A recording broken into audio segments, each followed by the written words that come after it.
우리가 계속해서 요한복음에 나오는 예수님의 표적들을 매주 생각해 보고 있습니다. 이 표적들은 예수님이 누구이신가에 대해서 우리에게 알려주는 거죠. 그래서 올 한 해 우리가 다시 복음 앞에 서고 또 날마다 그 감격 속에 살아가기를 원하면서 나아가고 있는데, 예수님이 누구이신지를 이 본문들을 통해서 함께 배워가는 은혜가 있기를 축복합니다. 오늘은 예수 참된 안식을 주시다라는 제목으로 함께 말씀 나누겠습니다. 그리스 로마 신화에 보면 시지푸스라는 인물이 나옵니다. 이 시지푸스는 신들을 기만한 죄로 지옥에서 가혹한 형벌을 받는데요. 이 사람이 받은 형벌이 참 말만 들어도 너무 지치는 형벌입니다. 거대한 바위를 산 꼭대기까지 밀어 올리는 형벌인데, 이 바위를 산 꼭대기까지 밀어 올리면 그 형벌이 끝나는 게 아니에요. 그 돌이 다시 바닥까지 굴러 떨어집니다. 그럼 다시 터덕터덕 내려가서 그 돌을 다시 산 꼭대기까지 올려놓는 겁니다. 그럼 또 떨어지겠죠, 돌이. 이거를 영원토록 반복하는 형벌이에요. 영원토록 반복하는 형벌. 알베르트 까미라는 철학자가 이 시지푸스의 신화를 이야기하면서 어느 대목에 주목을 했냐면, 다시 바위를 들어 올리기 위해서 산 아래로 터벅터벅 내려가는 시지푸스의 마음이 어땠을까를 주목하면서 생각을 하더라고요. 여러분 어땠을 것 같습니까? 자, 이 내려가는 순간이 시지푸스가 유일하게 쉴 수 있는 순간입니다. 그런데 진짜 쉼을 얻었을까요? 정말 참된 쉼과 안식을 얻을 수 있었을까요? 아니겠죠. 또다시 바위를 들고 산 위로 옮겨야 되기 때문에 터덕터덕 내려가는 동안에 정말 자신의 처지를 한탄하면서 비참한 마음이 들었을 것입니다. 다시 산꼭대기로 바위를 들어 올려야 되는 이 일이 자신을 기다리고 있다는 것 때문에 쉼을 얻는 것이 아니라 오히려 자신의 현재 상황을 자각하게 되면서 더 고통스러워했을 것입니다. 이 시지푸스의 쉼은 진짜 쉼이 아니죠. 오히려 육체는 조금 쉴지 몰라도 마음은 더욱더 괴롭고 고단한 그런 상황에 빠지게 되는 것이죠. 오늘날 우리들의 삶은 어떻습니까?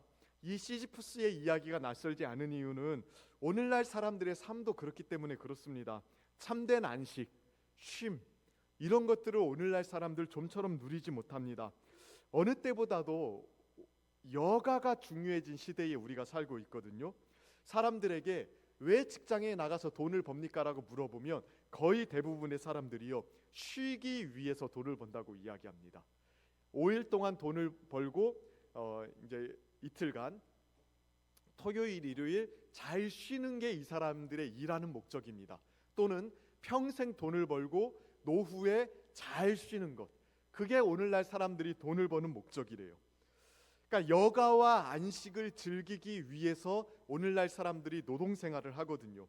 그런데 그들의 쉼이 진짜 쉼이겠는가? 산비탈을 내려가는 시지푸스의 마음처럼 여전히 자신들을 기다리고 있는 고된 인생과 삶에 마주한 현실들을 피하지 못해서 터덜터덜 내려가는 그 시지푸스의 마음으로 쉬고 있지는 않을까? 저는 그런 생각을 조금 해봤습니다. 여러분들은 어떻습니까? 진짜 참된 안식, 쉼, 기쁨, 평안, 이런 것들을 여러분들은 누리고 계십니까? 우리 기독교 신앙에서 제일 중요하게 여기는 주제 중에 하나가요, 안식이거든요. 근데 여러분들은 예수 믿는 사람으로서 참된 안식과 기쁨, 평안 누리고 계십니까? 오늘 본문을 보면 우리는 참된 안식을 빼앗긴 채 살아가는 사람들을 보게 됩니다. 이 내용을 우리가 생각해 보면서 하나님 앞에서 우리 상태를 조금 점검해 봤으면 좋겠고요. 또 주님께서 우리에게 주시는 참된 안식으로 나아가는 은혜가 있었으면 좋겠습니다. 자, 오늘 본문을 우리가 이해하기 위해서 본문의 사건이 언제 어디서 일어나는지를 좀 생각해 봐야 됩니다. 이 부분을 오늘 본문 자체가 조금 강조하고 있기 때문에 우리가 살펴볼 필요가 있습니다. 가장 먼저, 자, 오늘 본문이 언제 일어난 사건인가를 보실까요? 1절 말씀인데 같이 한번 읽어보도록 하겠습니다. 시작. 그 후에, 자, 유대인의 명절이래요. 명절. 정확하게 어떤 명절인지는 분명하지 않습니다. 일반적으로 요한복음을 보면 시간을 굉장히 명확하게 표시해 놓거든요. 그러니까 명절도 어떤 명절인지를 이야기하고요. 또 시간도 몇 시인지를 이야기하는 경우들이 많습니다. 요한복음에는요. 근데 오늘 본문에는 어떤 명절인지를 알려주지 않습니다. 그냥 명절이래요. 아마도 어떤 명절인지는 중요하지 않고요. 그냥 명절이라는 것만 중요했기 때문에 이렇게 기록한 것 같아요. 어떤 명절이든지 여러분, 명절은 어떤 날입니까? 그쵸, 즐거운 날이죠. 축제이죠. 그러니까 지금 사도 요한은 이 날이 축제의 날이라는 것을 강조하고 싶어 하는 겁니다. 유월절이든 맥추절이든 수장절이든 불임절이든 어쨌든 명절이었습니다. 여기 있는 사람들은 하나님의 구원을 기뻐하고 즐거워하는 축제를 즐기고 있었을 거라고요. 더군다나 오늘 본문의 시점은요, 명절 중에서도 안식일이었대요. 9절을 보면 이날은 안식일이니라고 이야기합니다. 자, 명절 기간 중에 안식일이 껴있는 경우에는 이 안식일이 보통 명절의 절정이었습니다. 우리도 설이나 추석 되면 3일 정도 쉬잖아요. 그러면 어느 날이 절정입니까? 가운데 날이죠. 가운데 날이 설날이고 앞뒤로 이제 준비하고 정리하는 그런 시간들 아닙니까? 그러니까 유대인들에게도 안식일이 껴 있으면 이 축제의 절정은 어디예요? 안식일에 있어요. 그래서 명절의 안식일이다 이러면 하나님에 대한 구원의 찬양이 울려 퍼지는 날이었고요. 가장 기쁘게 하나님을 예배하는 날이었습니다. 여기 모인 사람들의 마음은 굉장히 밝고 즐거웠을 거예요. 이 좋은 날, 예수님이 자 어디에 등장하시는지도 함께 보겠습니다. 자, 오늘 성경에는 장소에 대해서도 매우 구체적으로 언급하는데 2절 말씀이에요. 같이 한번 읽어볼까요? 시작. 예루살렘에 있는 양문 곁에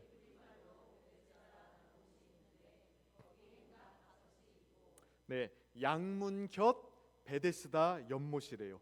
양문이라는 곳은 그 예루살렘 성전을 기준으로 보면 이 북동쪽에 있는 문입니다. 이름이 양문이에요. 쉽 게이트. 그러니까 양들이 왔다 갔다 하는 문이라는 뜻이거든요.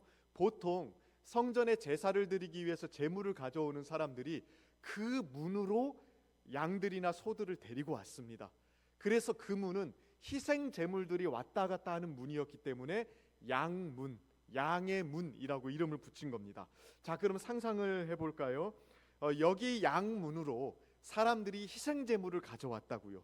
이스라엘 백성들에게 희생 제사는 매우 중요한 제사 아니었습니까? 이스라엘 백성들은 희생 제사가 없이는 하나님 앞에 나아갈 수가 없었습니다. 거룩하신 하나님 앞에 죄인들이 어떻게 예배를 드릴 수 있겠어요? 희생 제물의 대속의 희생이 있어야만 하나님 앞에 예배를 드릴 수 있었고요. 하나님과의 관계가 회복이 될 수 있었고 죄 용서를 받을 수 있었거든요. 그러니까 이 양의 문으로 희생 제물을 가져오는 사람들의 마음속에는 어떤 기대감이 있었을까요? 자신들이 지은 죄를 용서받고 양심의 자유를 회복하고 하나님과의 교제를 회복하고자 하는 기대감이 있지 않았겠습니까? 그러니까 희생 제물을 가져오면서 내 죄를 하나님께서 용서해 주실 것이고 또 하나님과의 교제가 다시 회복될 것이고 이 죄책감과 마음의 짓눌림이 해결될 것을 바라보면서 양의 문으로 나왔을 거라고요. 그러니까 그곳에 나오는 사람들의 마음도 하나님의 은혜를 기대하는 갈망으로 가득 차 있었을 것입니다. 더군다나 이 은혜로운 양문 옆에 연못이 하나 있었어요. 베데스다라는 이름입니다. 우리말로 번역하면 자비의 집이에요. 이름이 굉장히 멋지지 않습니까? 자비의 집. 양문이라는 이 문의 이름과 굉장히 잘 어울립니다. 양문으로 나오는 사람들은 하나님의 자비를 기대하며 나오잖아요. 하나님의 용서를 기대하면서 희생제물을 가지고 나왔을 거 아닙니까? 그러니까 그 연못을 볼 때 자비의 집이라는 이름으로 연못을 불렀습니다. 그리고 거기에는요 행각이 5개가 있었대요. 행각이라는 게 뭐냐면 기둥이 있고 지붕을 세워놓은 복도식 건물을 행각이라고 하거든요. 그러니까 옛날 그 사극 같은데 보면 그 이렇게 이렇게 돼 있고 기둥 있고 막 대신들이 걸어 다니는 그런 장면을 생각해 보시면 됩니다. 그런 행각이 5개가 있었어요. 고고학적인 연구에 의하면 이 베데스다 연못이 2개의 연못으로 구성되어 있었습니다. 그래서 이렇게 4개의 행각이 둘러서 있고 가운데에 행각이 하나가 더 있었던 겁니다. 그래서 5개의 행각이 거기에 있었어요. 그러니까 오늘날 식으로 말하면요, 약간 휴양지 느낌이 나는 연못이었습니다. 그곳의 그늘에서 아름다운 연못을 바라볼 수 있도록 만들어진 곳이 베데스다 연못이에요. 그러니까 여러분, 지금까지 설명한 시간과 장소를 종합해서 오늘 본문의 분위기가 어땠을지를 한번 생각해 보실까요? 명절인데다 안식일이에요.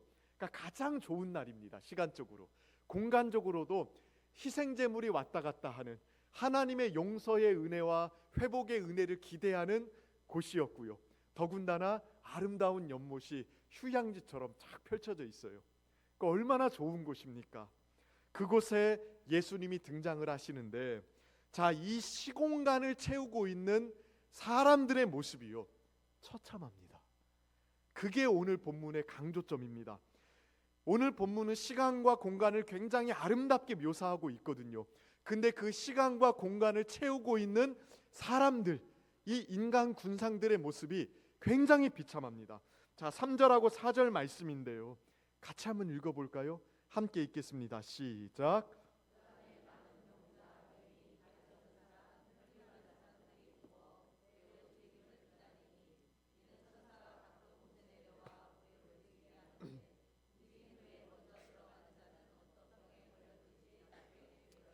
자, 가장 좋은 날, 가장 아름다운 곳, 거기에 누가 있었습니까? 수많은 병자들이 있었습니다. 맹인, 다리 저는 사람, 혈기 마른 사람들이 누워 있었습니다. 더 기가 막힌 것은요, 그들이 하고 있는 행동이에요. 지금 뭘 하고 있을까요? 베데스다 연못만요, 뚫어지게 쳐다보고 있는 거예요. 오래전부터 내려오는 미신이 있었습니다. 베데스다 연못은 간헐천이었습니다. 그러니까 가끔씩 물이 솟구쳐 오르는 연못이었거든요. 그러다 보니까 그런 현상들을 사람들은 뭐라고 생각했냐면 천사가 내려와서 물을 움직이는 것이라고 생각을 했어요. 그리고 물을 움직인 이후에 가장 먼저 1등으로 그 연못에 다이빙하는 사람은 어떤 병을 얻고 있든지 무조건 치유받는다는 미신이 있었습니다. 그러니까 이 미신이 어떻게 하다 생긴 건지는 모르겠는데 어쨌든 그런 미신이 있었어요. 그러니 그 행각에, 그 아름다운 곳에 수많은 병자들이 모여 있었던 겁니다. 그럼 이 병자들은 뭘 하고 있었을까요? 눈에 불을 켜고 그 물이 움직이는지 안 움직이는지, 이 물이 솟구쳐 오르는지 안 솟구쳐 오르는지를 계속 눈이 시뻘개지도록 보고 있었을 겁니다. 조금만 물이 움직이는 것 같잖아요. 그럼 서로 들어가려고 난리였을 거예요. 너도 나도 할 것 없이 그 물에 다이빙했을 겁니다. 그렇기 때문에 아마도 누가 1등인지 확인할 수 없었을 거고요. 스스로 자신이 1등이 아니었기 때문에 치료받지 못한 거라고 생각하고들 있었을 겁니다. 가끔은 뜬구름 잡는 소리처럼 그 물에 먼저 들어가서 병을 낳은 사람이 있다는 소문이 들리기도 했었을 겁니다. 이런 거짓된 소문들이 그들의 갈망을 더욱더 강렬하게 만들었겠죠. 이들의 인생의 목적은 딱 하나예요.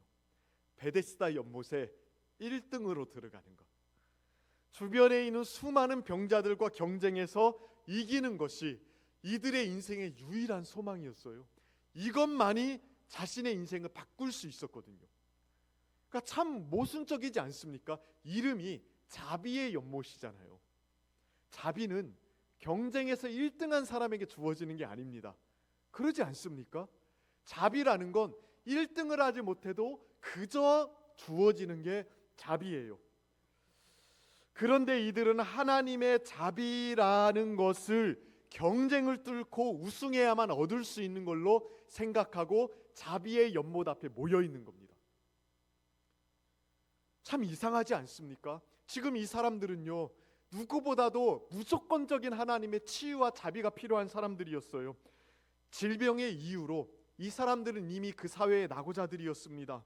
그럼 적어도 명절 안식일날 양의 문 옆에 있는 베데스다라는 이 시 공간 속에는 하나님의 자비가 더 많이 나타나야 되는 것 아닙니까? 그런데 오히려 그들에게는 자비가 아니라 경쟁이 있습니다.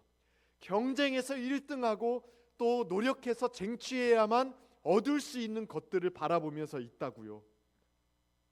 말도 안 되는 미신 한 조가 그거 하나 붙들고요. 가장 냉혹한 경쟁에서 이겨보려고 바둥바둥 거리고 있는 모습이 베데스다 연못의 사람들의 모습이에요. 저는 이 부분을 묵상하면서요, 참 씁쓸한 마음이 들었습니다. 이 모습이 오늘날 현대를 살아가는 우리들의 모습과 동떨어져 있다고 생각하지 않았기 때문에 그렇습니다. 우리가 사는 세상은 누가 보기에도 과거에 비해서 굉장히 잘 살고 있는 세상이 됐죠. 30년, 40년 전과만 비교해봐도 엄청난 큰 차이가 날 정도로 과학기술이 발전했고요. 과학기술이 제공하고 있는 그 자비의 집에서 우리가 살아가고 있습니다. 그런데 그 안에서 살아가고 있는 사람들의 삶이 어떻습니까? 진짜 행복하게 살아갈까요? 참된 평안과 안식과 쉼을 얻으면서 살아가고 있을까요? 베데스다 연못에 모여있는 이 사람들의 모습, 온갖 고통에 시달리면서 어떻게든 경쟁을 통해서 자비를 획득하려는 이 사람들의 모습이 오늘날 사람들과 같다는 생각이 저는 참 많이 들었습니다. 그러니까 유엔 산하 자문기구 중에 매년 세계 행복 보고서를 발표하는 기관이 있어요. 그러니까 세계 행복 보고서, 그러니까 세계인들의 행복 지수가 어떻게 바뀌고 있는지를 연구하는 기관입니다. 근데 2024년, 2025년 보고서를 보니까 여전히 우리의 삶이 불행하다는 지표들이 정말로 많아요. 특별히 젊은 층의 행복도가 추락하고 있답니다. 과거에는 젊을수록 행복하고 나이가 들수록 불행하다는 식의 지표가 나왔거든요. 근데 요즘은요, 미국이나 캐나다 또 서유럽 등 선진국에서는 30세 미만의 젊은 층의 행복도가 노년층의 행복도보다 훨씬 낮습니다. 젊은이들이 불행해하는 시대가 됐대요. 근데 이 사람들이 불행해하는 이유가 뭔고 하니 봤더니 사회적인 고립감 때문이랍니다. 보고서에 따르면 청년 중에 20% 정도가요, 어려울 때 의지할 사람이 단 한 명도 없다고 응답을 했대요. 어려울 때 의지할 사람이 단 한 명도 없답니다. 고아처럼 스스로의 인생을 그냥 이 세상에 홀로 던져진 그런 인생으로 생각하고 아둥바둥 살고 있답니다. 그러면 왜 이들이 어려울 때 자기를 도와줄 사람이 한 명도 없다는 고립감을 느낄까요? 전문가들의 분석에 의하면요, 딱 하나래요. 경쟁 때문에 그렇대요. 경쟁. 지나친 경쟁 때문에 의지할 사람이 없고 도와줄 사람이 없다고 느낀답니다. 자, 다들 행복을 쫓아서 살아가잖아요. 병적인 불행감을 떨쳐보려고 무척이나 아둥바둥하며 살아갑니다. 그런데 이 세상 사람들이 꿈꾸는 행복이라는 건 그냥 주어지는 게 아니거든요. 자비로 주어지는 게 아니에요.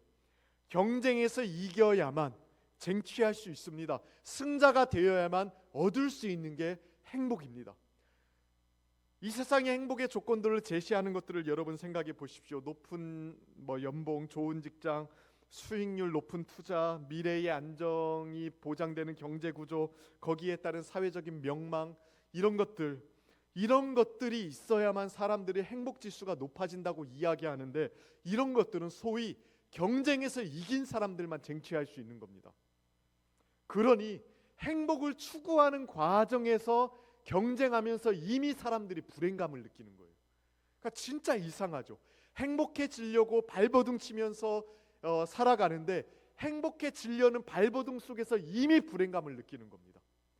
주변에 자기를 도와줄 사람이 없대요. 주변에 자기를 지지해 줄 사람이 없어요. 다 경쟁자예요. 다 경쟁자. 그러니까 고립감을 느끼는 겁니다. 베데스다 연못 같지 않습니까? 자신의 삶에 회복이 필요하다고 느끼고 전환이 필요하다고 느끼고 진짜 내 인생이 달라져야겠다고 느끼면서 베데스다 연못에 온 사람들, 이 사람들이 붙잡고 있는 것은 미신적인 것밖에 없어요. 참된 하나님을 바라보고 있는 게 아니라 그냥 간헐천이 솟구쳐 오르는 거 그거 하나 바라보고요, 천사가 그거 움직인다고 생각하고 거기에 1등으로 다이빙하면 낳는다는 이상한 미신, 그거 하나 붙잡고 인생을 걸고 있는 겁니다. 그리고 그것도 그냥 얻을 수 있는 게 아니라 경쟁에서 이겨야만 되는 거예요. 이 모습이, 맹목적인 미신을 마음에 품고 옆모만 쳐다보고 있는 이 모습이 오늘날을 살아가고 있는 우리들의 모습은 아닌지를 돌아볼 필요가 있습니다. 세상이 제공하는 이상한 미신 같은 행복의 공식 같은 거 하나 붙들고 그거 얻으려고 경쟁하고 그 과정에서 이미 불행감을 흠뻑 느끼는 그런 모습이 우리들의 모습은 아닙니까? 우리는 다 베데스다 연못에 있는 사람들과 같습니다. 특별히요, 오늘 본문을 보면 그 사람들 중에서도 가장 비참한 사람이 한 명 등장을 합니다. 이 사람이 참 안타까운 이유는 뭐냐면 이미 베데스다 연못 뛰어들기 경쟁에서 이길 가능성이 0%인 0%인 사람이었기 때문에 그렇습니다. 5절을 보니까요, 38해 된 병자라고 이야기해요. 38년 동안 누워만 있었던 사람입니다. 미우라 아야코라는 이 일본 소설가, 기독교 소설가인데요.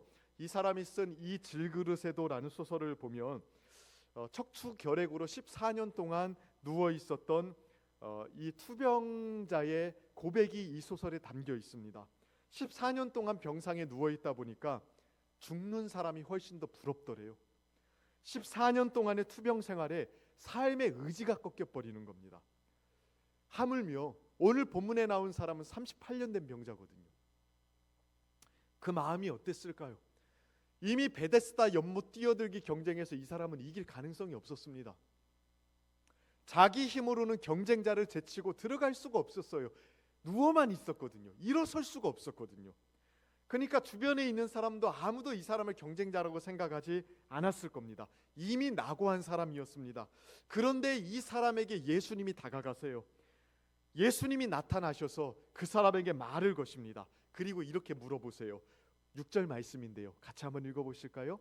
함께 읽겠습니다. 시작.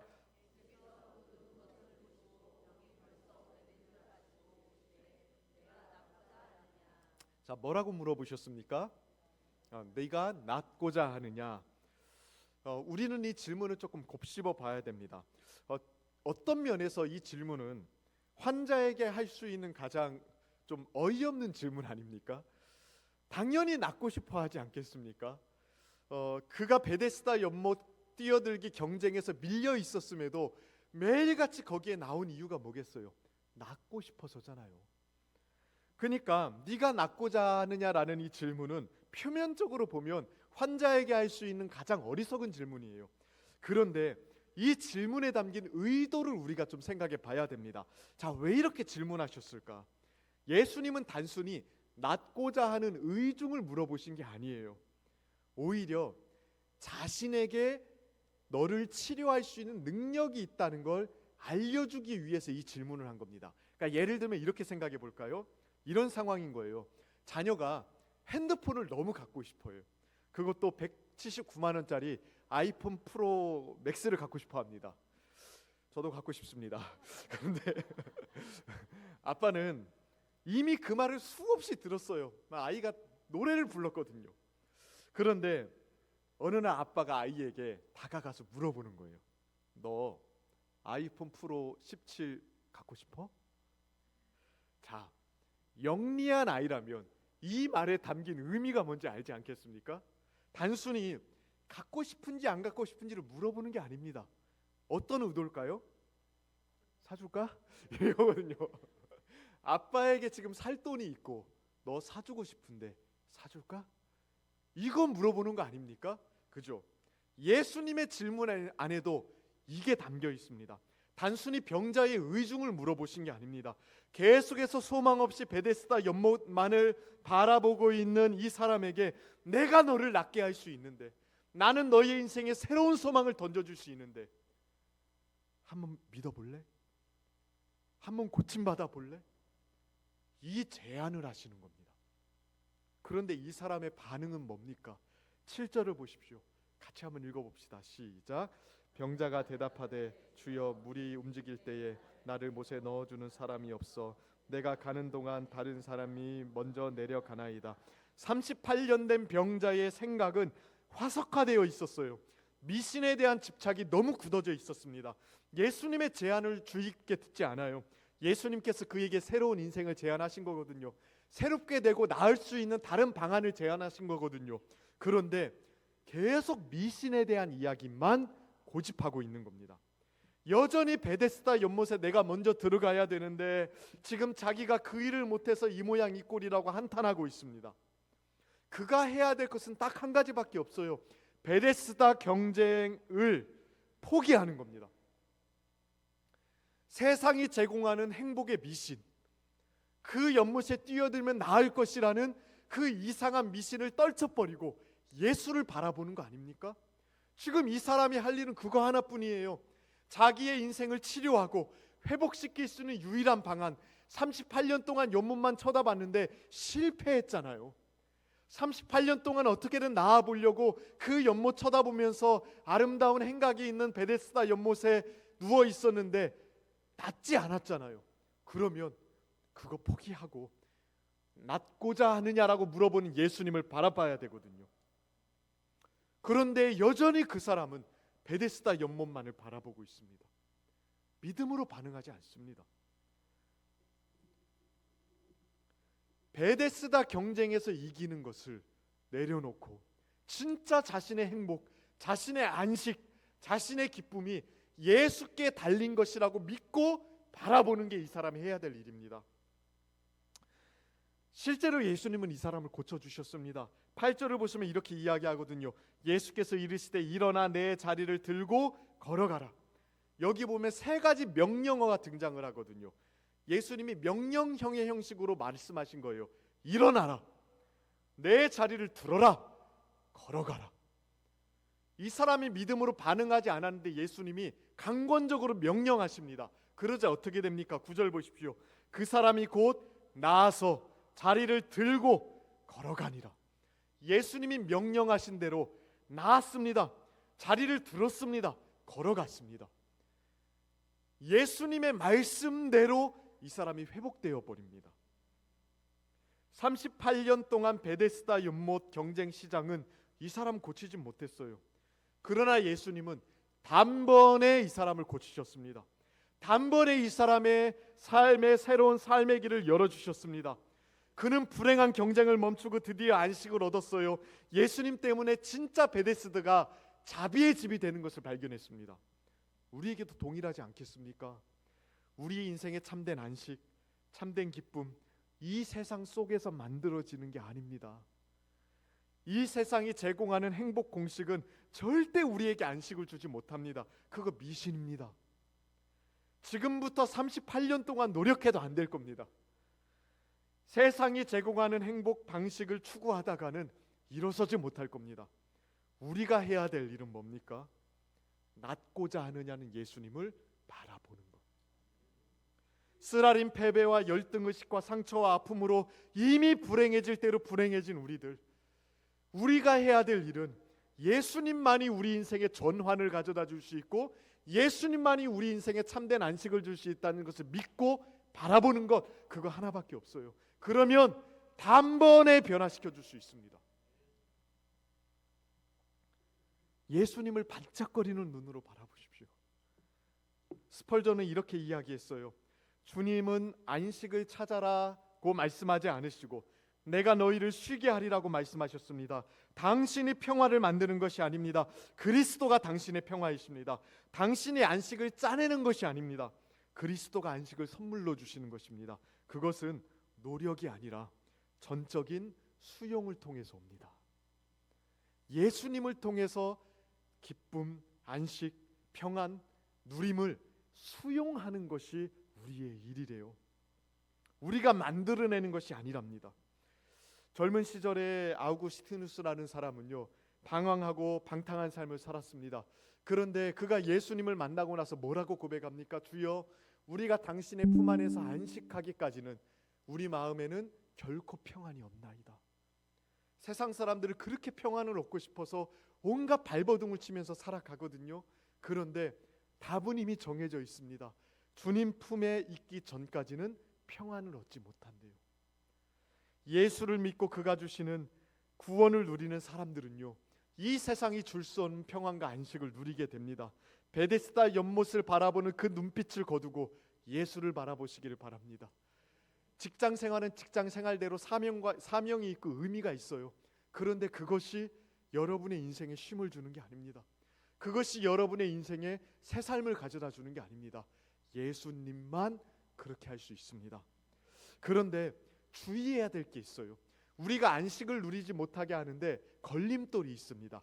두 가지인데요, 이 두 가지를 반드시 제거해야 됩니다. 간단하게 생각해 볼게요. 첫 번째로는요, 당연히 불신의 죄입니다. 불신, 예수를 믿지 못하는 불신의 죄가 예수님을 통해서 안식을 누리는 것을 방해합니다. 자, 우리 38년 된 병자의 모습 한번 생각해 볼까요? 우리는 이 사람이 회복되었기 때문에 되게 믿음이 좋을 거라고 생각을 하죠. 그런데 여러분, 정직하게 이 본문을 가만히 읽다 보면 사실 이 사람은 믿음으로 반응하지 않았습니다. 그리고 이후에도 믿음으로 살아가는 흔적이 없습니다. 일단 예수님이 낫고자 하느냐고 물어봤을 때 이 사람 믿음으로 반응하지 않았죠. 그냥 여전히 베데스다 연못을 바라보면서 자신의 신세 한탄을 했다고요. 더욱이 회복되고 나서는 어땠습니까? 자리를 들고 걸어가는 가운데 유대인들이 안식일을 범했다고 책망을 했습니다. 안식일 법에는 뭔가 들고 이동하면 안 되는 법이 그들에게 있었거든요. 그러자 뭐라고 이야기합니까? 11절 말씀 한번 보실까요? 같이 한번 읽어보겠습니다. 시작. 대답하되 나를 낫게 한 그가 자리를 들고 걸어가라 하더라 하니. 보통 예수님에 의해서 치료받은 사람들의 모습, 복음서에서 보면 어떤 모습 하고 있나요? 기뻐합니다. 다른 사람에게 어떻게든 자신의 치료를 전합니다. 그러니까 그게 유대인이든 누구든 간에 지금 나 보라고, 내가 지금 38년 만에 걸었다고, 얼마나 놀랍냐고 이러면서 자신에게 일어난 일을 증거합니다. 그런데 이 사람이 어떻게 합니까? 유대인들이 너 왜 걸어다 왜 자리를 옮겨, 안식일법 어긴 거야라고 책망을 하자 나를 낫게 한 그 사람이 나보고 시켜서 이렇게 한 거예요. 책임 전가를 하는 겁니다. 지금 안식일법을 어겼다고 책망을 하니까 내가 그러고 싶어서 그런 게 아니라 나를 낫게 한 그분이 가라고 하니까 내가 시켜서 그런 것뿐입니다라고 책임 전가성의 이야기를 하는 겁니다. 더군다나요, 13절을 보면 유대인들이 너를 낫게 한 사람이 누구냐고 물어봤을 때 이 사람이 뭐라고 대답한 줄 아십니까? 모른다고 이야기해요. 적어도 38년 만에 자기를 일어나게 한 사람, 치료받게 한 사람이 있다면 그가 누구인지를 알고자 하는 건 당연한 거 아니에요? 그의 이름이라도 물어봤어야 되는 거 아닙니까? 근데 이 사람은 치료받았는데 예수님에 대해서 전혀 모릅니다. 더군다나 더 괘씸한 건 뭐냐면 예수님을 다시 만나거든요, 성전에서. 그러자 예수님을 만나고 나서 이 사람이 했던 거는 쪼르르르 다시 유대인에게 가서요 꼰지릅니다. 15절을 보십시오. 그 사람이 유대인들에게 가서 자기를 고친 이는 예수라 하니라. 이게 복음 증거성으로 이야기한 게 아닙니다.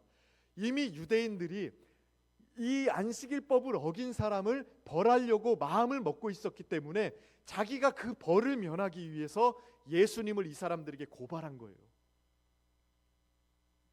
괘씸하지 않습니까? 실제로 16절을 보면 그 고발 때문에 유대인들이 예수님을 박해하게 됩니다. 이 사람의 모습에서 믿음을 찾아보기가 어렵습니다.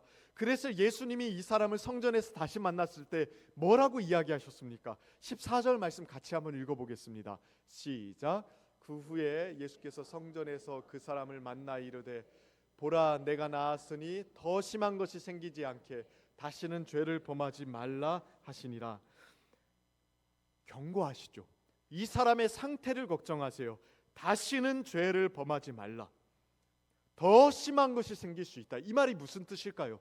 그러니까 죄를 지으면 다시 옛날 병으로 돌아가서 들어눕게 될 거라고 이야기하는 걸까요? 아니에요. 지금 이 사람이 가지고 있는 불신의 죄를 책망하고 계시는 겁니다. 이 불신의 죄를 가지고 있으면 예수님을 만나기 전에 38년 동안 누워 있었던 것보다 더 심각한 영적인 상태를 맞이할 수 있다는 것을 경고하신 거예요. 몸은 나았죠. 또 다시 몸이 그렇게 되진 않을 겁니다. 그러나 예수님을 제대로 믿지 못하면 그의 영혼의 상태는 전보다 더 악화될 거예요. 이건 우리에게도 동일한 경고 아닙니까? 우리가 예수님 안에서 참된 안식과 기쁨을 누리는 데 있어서 가장 큰 방해는요, 너무나도 당연하게도 예수님을 제대로 믿지 못하는 불신에 있습니다. 불신의 죄가 예수님을 구원자로 받아들이지 못하게 하고 예수님 안에 있는 안식을 누리지 못하게 됩니다. 한번 점검해 보십시오.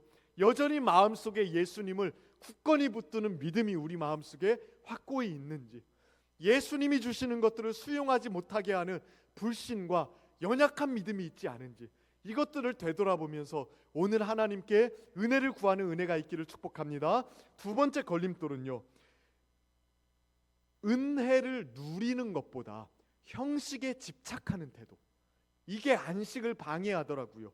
자, 이것도 불신의 한 종류라고 할 수 있겠지만 신앙인들 사이에서 나타날 수 있는 더 고질적인 질병이라는 점에서 좀 특별합니다. 자, 오늘 본문에 나오는 유대인들을 보실까요? 베데스다 연못가에 있는 수많은 병자들과 마찬가지로 이 유대인들도 사실은 안식을 누리지 못하고 있습니다. 10절 말씀을 보십시오. 10절 말씀을 보시면 유대인들이 병 나은 사람에게 이르되 안식일인데 내가 자리를 들고 가는 것이 옳지 아니하니라, 이렇게 이야기해요. 이들도 좀 이상하지 않습니까? 38년 만에 사람이 걷는 걸 봤습니다. 여러분들이라면 어떻게 반응하겠습니까? 놀라지 않겠어요? 와, 이거 어떻게 된 일이야? 어떻게 하다가 이런 일이 일어난 거야? 하나님이 너를 살려주셨구나. 이러면서 명절 안식일날 양의 문에서 하나님이 주시는 회복과 은혜를 같이 기뻐했을 거예요. 은혜를 같이 누렸을 거라고요, 우리 같으면. 그런데 유대인들은 어떻게 해요? 그런 거 관심 하나도 없어요. 그냥 형식에 있어서 안식일법을 어겼다는 것 때문에 이 사람을 책망하고 정죄하기 시작합니다. 유대인들의 눈에는 구원의 능력으로 회복된 이 사람이 보이지 않았어요.